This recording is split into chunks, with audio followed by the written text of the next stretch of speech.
Hello, Raven 7 on 7. I wanted to speak with you about one of the basic plays we'll be learning this year. It's called Yoda, and Yoda is a post-dig shallow concept route where we're trying to get all three of those kind of routes put in together, and it's pretty common in air raid type offenses. One of the little differences that Olathe Northwest has done in the past that I want to talk a little bit about is the thinking of the quarterback and what routes are important first and what to do when things break down and that sort of thing. The Olathe Northwest quarterbacks are in shotgun for this route, and they'll take the shotgun snap and then take a 3-step drop. And on that third step, their push-off foot for their throw, it would be the right foot for a right-handed quarterback, so it would go right, left, right going back. And as soon as that third step, that right foot hits, that's when we would expect them to step forward on from their push-off foot for the throwing motion and into the rhythm route throws.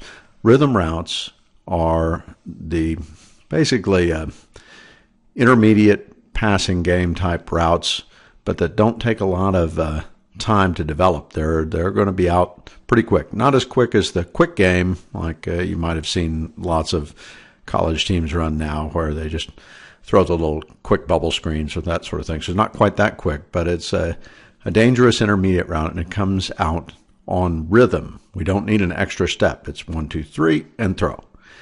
And one of the reasons that we can do that is that we're teaching the quarterback what these routes are and what to expect using this terminology. Sometimes it's called R4. It's been made kind of famous by Jenks High School in Tulsa area.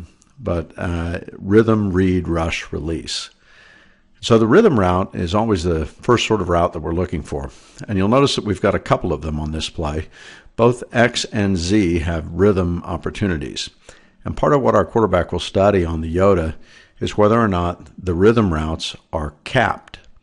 And by capped, what we mean is usually a safety that can step in over the top of the route that's being run. And you can see that on this particular drawing, I've shown a defense that looks like it's going to be something called cover 2 man. Cover 2 in the sense that the two high safeties at the top are probably playing a sort of a zone, and then man everywhere else underneath. It's very popular in 7 on 7 because really, for high school 7 on 7, the defense kind of outnumbers us. We've only got 5 potential receivers, and they've got 7 defenders. So it's kind of 5 on 7. So cover 2 man is pretty popular because they want to take away the deep threats first. And so it appears to me that both of these routes, the X and the Z, are probably capped. Nevertheless, you can't assume that a safety isn't going to blitz or that a safety is not going to come down and try to break up a bubble, or really can't assume anything. So you, as a quarterback, take your 3 steps and check, probably on the left side for this Yoda play, because that's where our post-dig shallow concept is all working. And we're going to take a look and see and make sure that that rhythm route to the X is not open. If it's not, at that point, the quarterback should be taking a hitch step. That's that little bounce step, a lot of times forward, that'll kind of regather yourself. And during that step, you go to your read route. And in this case, and for this kind of defense, I would expect the read route to be the thing that comes open. Let's take a look. The read route in this case is what's called a dig route. The H on a dig route is supposed to release outside of what they call the overhang player. He's usually a guy that's got outside contained, kind of an outside linebacker. We want to release outside of him and behind him and then come across the field. And all these little arrows here, they mean we're trying to find a place where we're open and settle down into the grass. Now, it may be, if it's cover 2 man, that he'll be chasing you all the way. Well, if you can release inside of him and then cut behind him, he's going to be completely turned around and chasing you, and your settle point is going to be somewhere down here. If they're truly in cover 2 man, then this F, who is going to the line and then running what's called the shallow cross, is going to attract the attention of this guy. The Y, who is running a little bubble route, is probably going to attract the attention of this guy.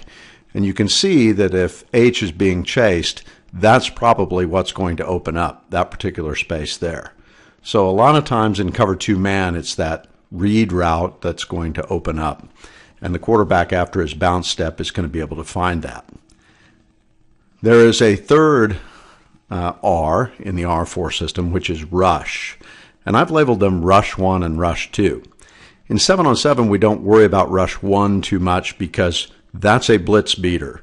So if suddenly this man is coming off the edge and blitzing, then that's our rush 1 target right there. He left. So anytime we see a blitz, we kind of know who those rush routes are right in the top of our head. Now, if it's a delayed blitz or whatever, really the rhythm routes will beat blitzes as well because it's only 3 steps and throw. And you can usually get back 3 steps, step forward and throw before somebody is going to hit you. So rhythm route is perfectly okay to run against a blitz. But that's what I would call rush 1. And I would call and I don't know if you can see it, but the F is labeled as rush 2 as well. And so that's going to be if this guy happens to stay with him, okay, there probably was a lot of conflict here between those, and this guy, who's a little bit faster guy, is going to have an opportunity to run away. So if read is covered, this is your second rush opportunity. Finally, if the rushes fail, then you have to have some sort of release. Now, in tackle football, when we're actually playing, the release is the way that we're going to escape the pocket. Is it through the A gap, the B gap? Is it outside on the D gap? A lot of it will depend on the rush. And we'll have an opportunity, because there isn't a clock counting down, to maybe see a comeback route. Somebody that's gone deep will come back for us. Lots of things called scrambled drills that you'll get to do when you're in high school football. And it's about how all these receivers are supposed to behave when the play breaks down and the quarterback has to scramble. They'll practice that and you'll learn it. But here we have a 5-second clock, and so your release is always going to be to move a little bit just to see if something opens up and then throw the ball away. That's the appropriate release in 7-on-7. You have to know down and distance, so that's not every time. And, of course, pay attention to what your coaches will teach you. But that is the release part of the R4 system. So this is the Yoda play: rhythm, read, rush, release. And looking forward to seeing you all practicing it come 7-on-7 time this spring.